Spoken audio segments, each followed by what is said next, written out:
Hey guys! Today I'm going to show you how to make and can your own homemade roux that you can give away as gifts or store on the shelf for up to 2 years.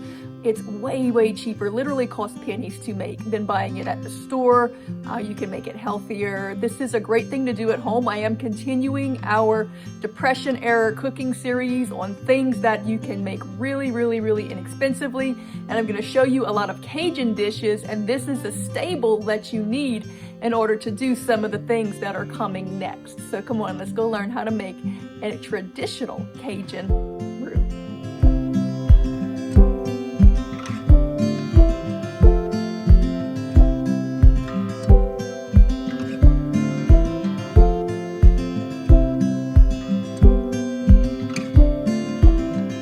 Alright guys, I'm going to show you how to make this. It's really easy, but first off, let's break down how much money we are saving by doing it ourselves and answer the question, why would you even want to make it when you can buy it at the store? Well, first off, some of my viewers live in places where you can't buy it at the store.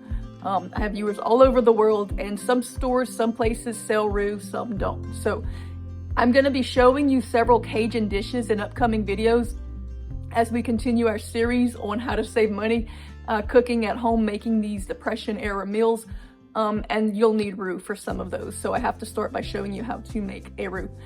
But also, it is a lot healthier to make it yourself. When you buy it from the store, they're going to use the cheapest, easiest to get ingredients, seed oils you might want to avoid, so you could do it yourself with animal fats. At home, you can use also any kind of ancient grain. In the store, it's going to be, just typical modern wheat, which is fine. That's how most people make it. But making it at home, you can use, for example, spelt. I'm going to use spelt in this recipe, but you're going to switch it out for flour or whatever you want to use, exactly the same. But spelt has a better protein profile than modern wheat. You can use barley or incorn or anything like that that is a little bit healthier than the modern wheat to make it yourself at home. But regardless, even if you make it exactly like you would from the store with modern flour and regular oil, just a vegetable oil, it's gonna cost you so much less. These cost around here about $4 a pint at the store. Now this is a store-bought jar, but this is a homemade roux that's in it. So they'll be the same size. They'll be this size at the store for about $4. Now, let me break down the costs for you. Got my notes because can't remember everything. You're going to use, in a pint, you're going to end up with roughly about a cup of flour and a cup of oil in your final product. So 1 cup of flour is going to break down to about 14 cents per cup, and 1 cup of vegetable oil is going to break down to about 60 cents, which means that this 1 pint, if you made it exactly the way that it's made in the store, would cost you about 60 cents compared to $4 if you bought it already made in the store. Now for me, the recipe I'm about to show you made 3 pints, and it actually only cost me about 42 cents to make all 3 pints compared to $12 that it would have cost me to buy 3 pints, because I used my own home rendered oil from animal fats and all that. So I already had the oil on hand. So what would have cost $12 in the store cost me 42 cents to make, and it tastes better and it's way healthier. And it's nice to have. Every roux is gonna have a slightly different flavor, and your food will have its own unique just hint to it when you make your own roux. And they also do make great gifts. People do appreciate getting these things. So that's the reasons you might want to make it. It's cheaper, it's healthier, it's gonna taste better, and if you can't get it, you don't have access to it, you'll know how to do it because it's super simple. And I'm gonna show you how to can it so that it's shelf stable for a year or 2. You won't have to worry. You can make it in big batches and just go and grab it when you need it. You can this. It's so easy. You don't need any equipment. Just watch what I'm doing. I'm going to show you how to do this. Let's go learn how to make a traditional Cajun roux. All right, you're starting with some oil, or in my case, some fat. I'm doing chicken fat with a little bit of beef tallow because I didn't quite have enough chicken. You're going to do equal parts oil and flour. For 1 pot of gumbo, you're usually going to use 1 cup of oil and 1 cup of flour. but it takes the same amount of work to make a big batch as it does to make a small batch. So I'm gonna make a bigger batch and show you how to can it so you can put it up for later. So I'm going with 4 cups of oil and 4 cups of flour because I'm trying to make mine a little healthier. I think I'm gonna use some spelt instead of regular flour. The taste will be pretty much the same. So I need to measure out 4 cups of spelt. I need to get this heating up so this oil melts down. I'm gonna get my oil fully melted. All right, my oil's heating up. I'm gonna go ahead and add in 4 cups of flour. Again, you can use regular flour, that's what you normally use, or you can use, you know, barley, spelt, incorn, things like that. Traditionally, Cajun classic is to use a snub-nosed spoon for this. That helps you to be able to stir it on the bottom really, really well. I know a lot of people probably don't have these, so you can just use a spatula. You can use a regular spoon too, but you're gonna see you wanna make sure that you keep this off the bottom. And so as you stir it, having something a little bit wider to push it around with is gonna make the job a lot easier. So traditionally we would use this, but since I know most of you probably don't have it, I'm gonna just use this because I know most of you probably do. And it works great. So we wanna incorporate our flour. Remember, equal parts, flour and oil. So I already put 4 cups of oil. So I'm gonna incorporate in 4 cups of flour and get it really, really well mixed together. You want to put your heat kind of low. You don't want it to burn, to get too hot too quick. So we're going to have this on a low to medium heat. And this is pretty much all it is, but you're going to keep stirring it. You're going to be here the whole time. Just pulling, making sure everything is well mixed, and pulling things off the bottom. Which is why you want something flat, because if it sits in the bottom in one spot in any place too long, it's gonna burn. So you want to make sure everything is just browning, just toasting very evenly, and nothing is sitting for too long in any one spot. So basically what you're doing is that it's browning on the bottom, and as it's browning, you're pulling it and stirring it into the oil and replacing it, so nothing is staying on the heated bottom for very long. If yours is a little thicker than mine is, that's okay. I used spelt and not flour, and it doesn't thicken quite as much, but it's super close, so it's not gonna be much different.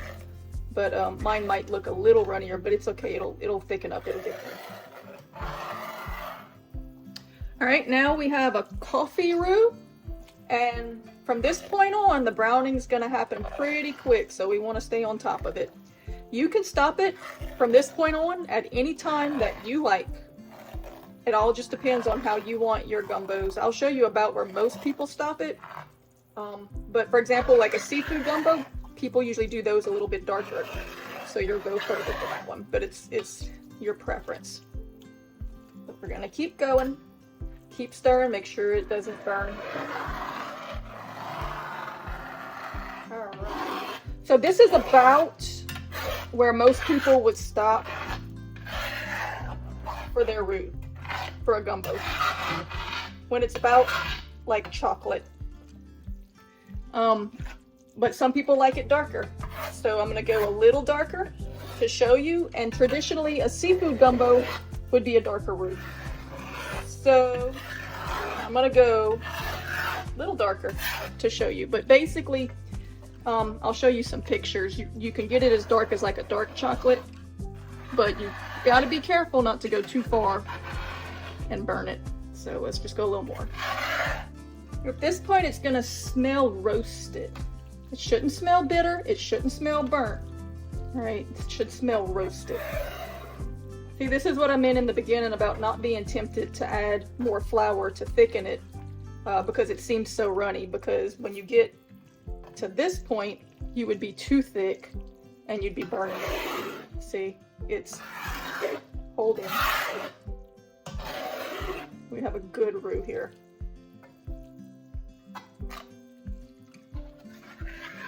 All right, I'm gonna stop it right here. You can go a little darker and it wouldn't be burnt. I'll show you a chart of what I mean.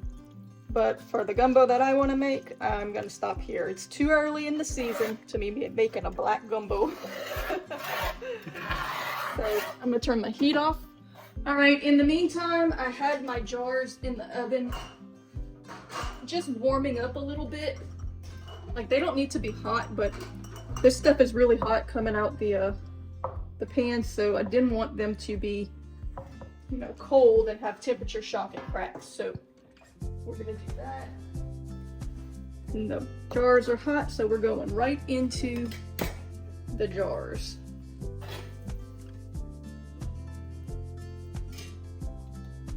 Coming up to the top. And so at this point, you can put a lid, a lug lid. This is actually from a roux jar from the store.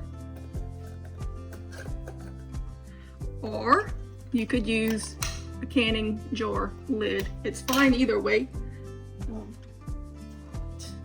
Be careful, these jars are really hot. Right?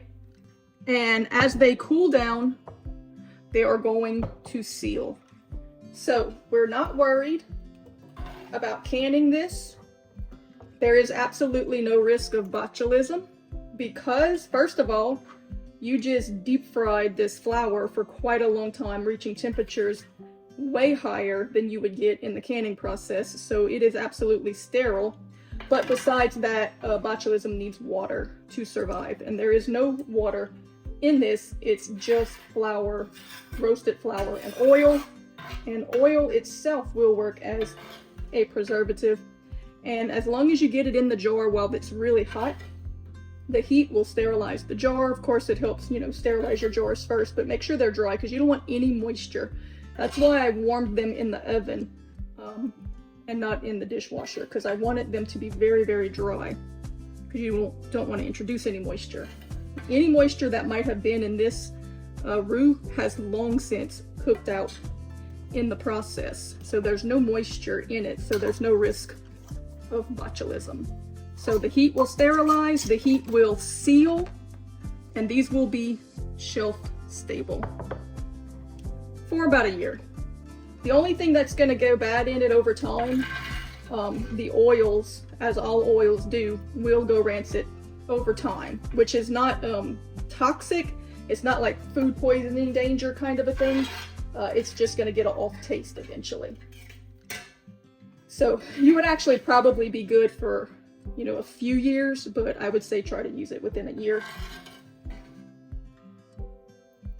And so for me, the best thing is to really just, you know, I don't make massive batches, but I make bigger batches just because, you know, it is a little bit of a process, and this way I don't have to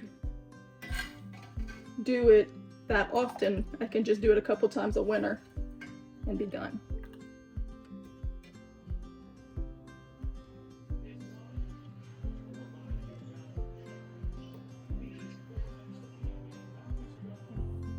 All right, guys, wasn't that easy and fun? And now that you know how to do it, you can follow me forward into other recipes that I will show you that will save you money, be delicious, will make you a star for those who taste it. Gumbos, fricassees, different things I'll show you in different videos, and I'll even show you how to can them. So stick with me. Make sure you like, share, and subscribe if you like this content. Do all those things, leave a comment that helps the algorithm so that others can see it and we can keep growing together. I hope you appreciate this. I appreciate you guys. And as always, we will see you next time.